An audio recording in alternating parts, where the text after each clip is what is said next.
Hello friends, welcome back to another exciting episode of On Location Vancouver, brought to you with the support of TELUS STORYHIVE.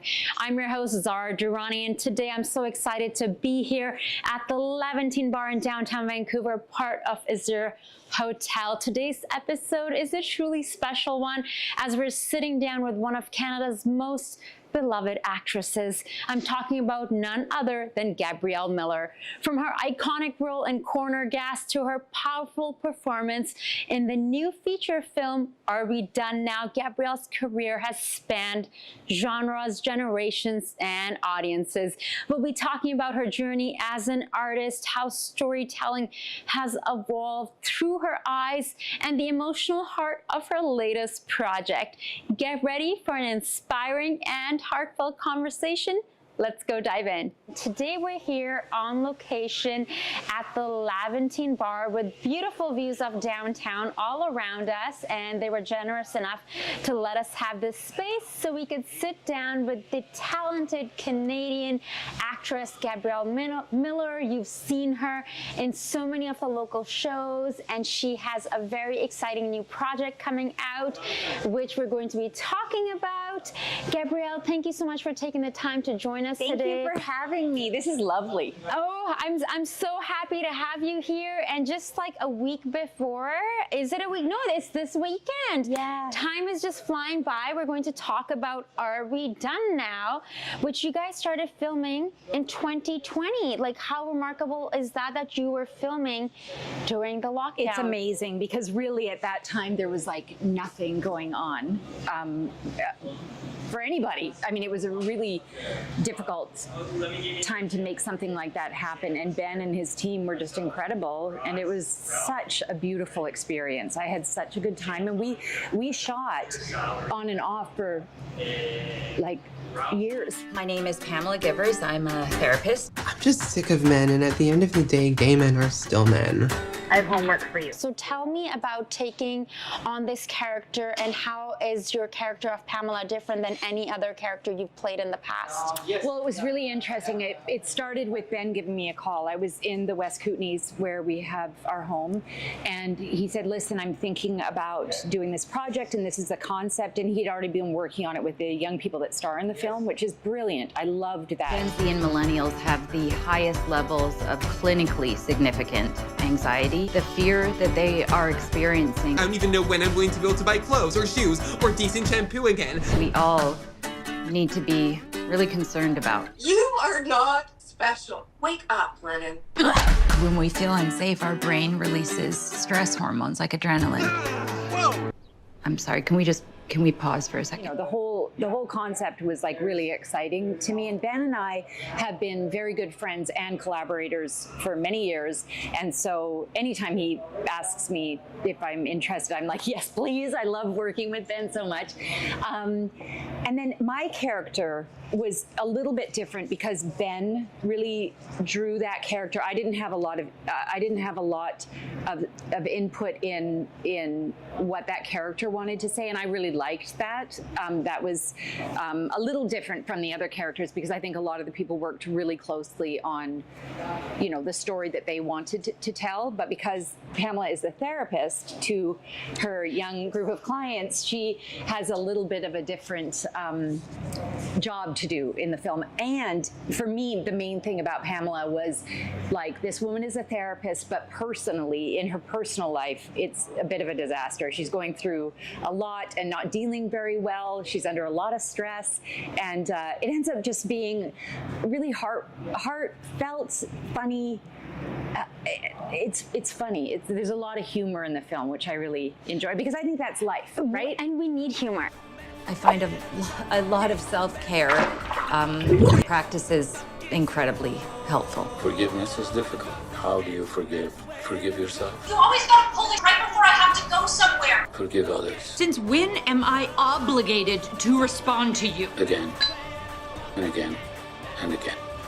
I think people are going to be really interested in hearing the stories that you have to tell. I guess I just always thought of film as, you know, a primarily visual medium, but I'm sure you know what you're doing.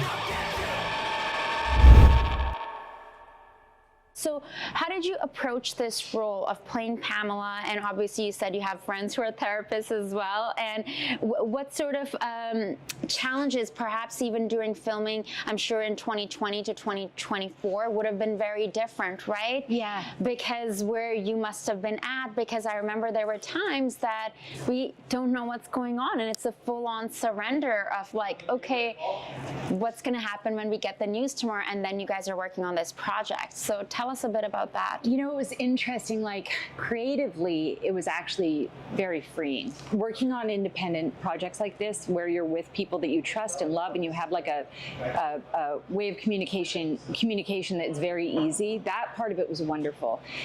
The challenges were, you know, challenges of filmmaking when you're doing indie stuff that's smaller, and I mean, you really have to work together and work hard. And you know, production side, I'm not sure, but I'm sure they face challenges in those ways, and challenges while filming during COVID, of course. Like, we had to make sure that everyone was really safe and all of that. But the actual creative part was just beautiful and easy. And personally, those years were hard or good or whatever they were for each individual.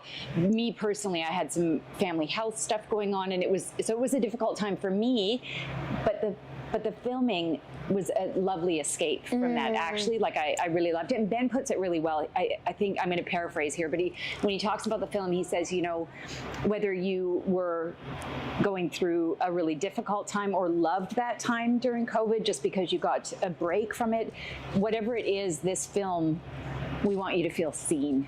You know, it's like a lot of different perspectives. And I think it will be very interesting to watch it now, because it's been 5 years. So it's like half a decade. You know, when you think about it, because for me, I felt like, oh my goodness, I didn't realize that I needed this breather, this break from life. But also on the other side, the uncertainty, the financially, when you're an artist and you don't have a salary job. Yeah. And, you know, our industry, it's all kids people. not being able to go to school, like all that stuff, right? It was a crazy time. It's like collective trauma. Yeah, totally. Collective trauma. Like, I remember, I forget what is the name of the film. I think Contagion. I tried to watch it, but it just like had triggered you emotionally. The chokehold it had. I was like, this is way too close to reality. And is this where we're gonna go? And what are your hopes that individuals watching this film, whether this weekend or when they get the opportunity to watch it later on, what are you hoping that they will take away by watching Are We Done Now? Well, you know, first of all, I really hope they enjoy it, obviously, but I love the vulnerability and the rawness that the characters are giving you in this film. And I think that, you know, it made me think a lot about how we deal with grief, right? And how people cope and how people get through things. And I think that, and it's done in a way that it's enjoyable and fun, right? It's not, you know, you're not going to leave feeling down. But yeah, I just hope people feel, like Ben says, I hope they feel seen. Yeah. And I think there's something so special right now about supporting homegrown films, Canadian films, Canadian talent, and in the theater. Local BC. Oh my goodness. Filmmakers, actors, performers. Like, I am personally making it a mission right now to go to as many plays as possible, as many musicals. I love that. Just like, because you can take the same amount of time, go see a blockbuster, which I'm like, excuse me to say, I'm just like not into that anymore. And I'm like, you have to put your money where your mouth is. You can't just be like, yes, I support Canadian. You gotta spend the money and buy the ticket and go with your auntie, uncle, grandma. All the arts. Because the arts is really the soul of the nation, the soul of the people. That's how we express our community. And that's how we feel connected. And our stories, our Canadian stories, are very beautiful and specific to our experience. Not that it can't be enjoyed by the world, but it's a really important thing to, I think, connect with that, because I don't want us to lose it. You know, and same thing with the theaters. Like, if you're going to the theater, keep theater alive, keep art galleries and films, go see movies in the theater when they come out, especially independent films. And especially, I personally feel so passionate about like Canadian films and then like local films, because I don't even remember the last time that I went to see one of those big blockbuster, and it's just like, I mean, it's great, it's entertainment, but I want to see something with more heart and knowing that this is someone in your backyard. Like, this is someone you're going to run into a coffee shop, you know, on commercial or wherever, like you're supporting, and especially more than ever right now, you know, with the current atmosphere. If your character, Pamela, had a piece of advice for us all, what would she say? Well, I think Pamela would say, you know, to be kind to yourself. You know, take care of your heart and give yourself some grace. She didn't always do that for herself, but I think that that's what she would say. Walk me through, I'm just very curious, from the time that you said yes to the project to you guys filming and you working on the character, what did that look like? Well, my process was different. I just, you know, Ben, I was like, you draw this character the way you see fit. So that part of the process was, for me, was not involved in the same way that it was for the other actors. But then, you know, sitting in the spaces, and also being able to kind of get my mind into the perspectives of the different characters was really helpful too, you know, and then just starting. It's like, it's funny when you can do the prep, and you do as much prep as possible in this job, or however I mean, some people approach it differently, but at the end of the day, for me, it all matters, I guess, in the background, in the preparation, but when you're on set and you're in that scene, it is completely its own thing, because the actor that you're working with, the environment that you're in that moment, that's where the truth comes out, right? Experience. Exactly. Yeah.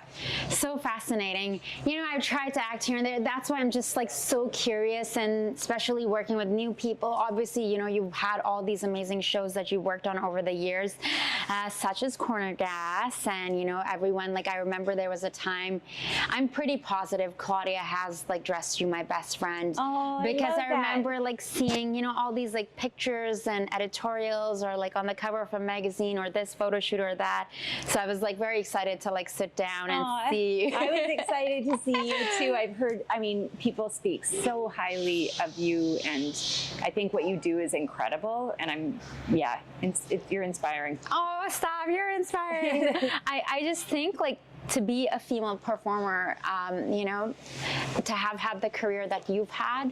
And then I'm always curious to see and hear and talk about, you know, also, like, I'm in my 40s now, and something shifted for me.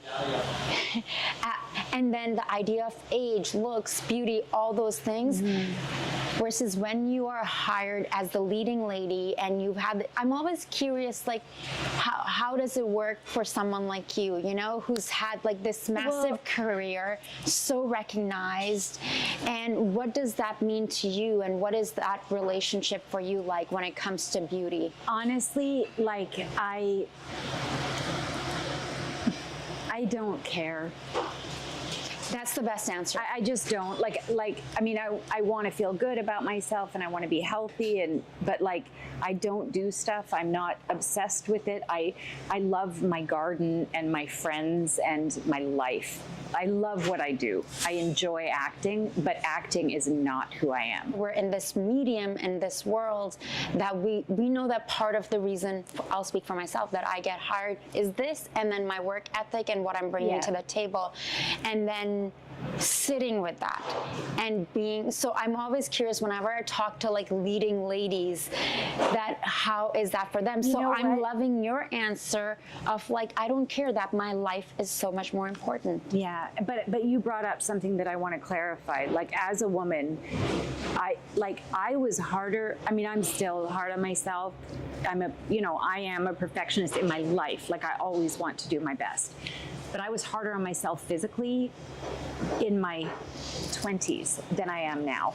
And if you're a woman going through those insecurities, I go through them, everybody does. Don't judge yourself for having them. You're not a bad person if it does matter to you, if it does get you down. But feeding your sense of self in who you are, in your soul, I think is important. I just wanted to say that, because you know, when people go, I don't care, and then women are like, well, I do care, and that makes me feel bad. You know what I mean? I wanted to say, like, of course it is something we all deal with. The more that I hear people like yourself or other guests, women that I've had on the show, talk about this, it empowers me, but I think it also empowers the audience to have this conversation. Yeah. I mean, what is the male gaze? I don't want your gaze. Yes. Thank you. Go away with your gaze. Like, yeah. Yes, exactamo. How do you choose your projects now? You know, like after having the career that you've had, like obviously people like Ben can be like, hey, Gabrielle, we would love to have you on. But like, what is your process now? You're really enriched in family life. And I love how you were mentioning gardening. Oh, I love gardening so much. And I love decorating. I love cooking. We're a big hosting family, my husband and I, and our son. I love that. But when it comes to projects, look, I am just like, unless you're a really big name or how, you know what I mean? You have to audition. Yeah. And basically for me is like the rules as you get older change. And I remember, you know, years ago, the roles for women my age, it's still not great. There's still not enough of them, but I feel like that is actually changing. I'm seeing women on screen that are powerful, they're whole, and playing characters that are deep and that matter. They're not just, you know, a one-dimensional mom or you know what I mean? I think that our society hopefully is starting to get it, that women my age and older have a lot to say. And that's the thing, life, you learn things. You become funnier and softer in yourself and kinder and, you know, louder. I feel that as a working actress, as a working professional in the entertainment industry, camera facing, how do you, because I'm sure that people, whether they're entrepreneurs or other creatives or aspiring actors, could learn from what you may have to share when it comes to about taking no or getting really close to a job and someone else getting it. I would like to hear the answer, because people will always say, you have to have a thick skin, but I'm like so sensitive and I internalize. I'm really so sensitive. Please talk to me. I am sensitive too. I was so sensitive that my mom had to take me out of school. I am a shy person. I'm a solitary person in a lot of ways. I think it's detaching your worth from the outcome. Like, and we are so lucky in what we get to do. So like doing my best and really engaging myself in creating the character the way I see it, not the way I think they want it, but telling the truth from my perspective for that character is the most important thing. And then, yes, I mean, you can be disappointed, but I like, after doing this for so many years, it's not necessarily about having a thick skin. It's about being a rock and let those waves just wash over you, because your worth is in how you feel about your art and giving it your best. So if I feel like I've done my best, then, you know, I can be disappointed, but it doesn't like feel like, oh, the world is over. And it did for a long time, right? So, and I feel like when you gave me the visuals of like the family life, because you're not living in the city, right? Yeah. And like, I just picture you like rolling up your sleeves and like walking in your garden. I think there's like, I don't know why, but I feel like there's like a picture of you somewhere where you are surrounded by plants and wearing something floral that maybe Eric Sadie took. It's just like memory, you know, you get like flashbacks of things like that. Like I feel you, and I think when you have things like that, they help ground you and the family, so it's not becoming the center, because I've been on the other end where it's almost like this is your oxygen. Absolutely.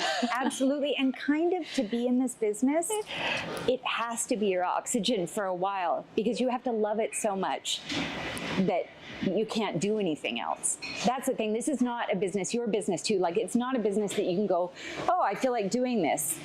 And if it doesn't go, you're like, you really have to love this to do this. Yeah. It's not easy, you know? But yeah, it does ground me. And, you know, it's science that having your hands in the dirt really helps with depression. It helps with grounding you. And for me, beauty in plants, in design, in texture, in warmth, in food, that feeds me so much artistically, weirdly, in another way, you know? And that's the thing too, is balance, right? Like, if you're an artist, you know, there's probably lots of different things that actually feed you in that way, where you can get your inspiration from. Respecting and cherishing your relationship with your art and how you express it is vital, because if you're doing something but there's that insecurity in the background, thinking they're not going to like me, or I'm not doing it the way they would want, or I don't have what they, get rid of it. Love what you do and respect yourself and your relationship to your art. It's its own little world, right, that you're sharing. And that's all that matters, really, if you're going to do this, because it's not like a get rich quick scheme. You know what I mean? Oh, you know what you mean. I know what you mean. Yeah. I know what you mean. It's interesting. I was like, do I respond with this or not? It's too personal. I personally feel like, this may sound so crazy, fear is certainly one of my motivators. Yeah. Like, you know, looking back at like when I'm 50 or when I'm 60 and being like, and like I said, like something happened to me once I turned 40, and just like, don't waste your time, you know, just like, and I empathize with you losing your father. For me, I lost my mom 8 years ago. I'm sorry. And a big part of that journey was, you know, how you were saying, like grief, and then return to the art, because you can take that pain and bring it in. And I'm not sure how it is for you. Like for me, a lot of times I think of, I'm living my mother's life, you know, I kind of like, oh man, I get it. That's really beautiful. I love how you described that. Yeah, and yeah, don't waste your time. yeah. These moments with yourself, with the people that you love, with your art are precious. I feel truly honored to bring this conversation to you. We're here at the Azur Hotel at the Levantine bar. Joining me today is Gabrielle Miller. It's, you know, when English is your second language, sometimes your tongue does these twisters. You're like, merci beaucoup, merci. Thank you, thank you. Well, folks, that's it for today's episode of On Location Vancouver, brought to you with the support of TELUS STORYHIVE. A huge thank you to Gabrielle Miller for joining us today and sharing her insights, her heart, and a glimpse into her beautiful work on Are We Done Now? Until next time, I'm Zara Durrani, and I'll catch you soon.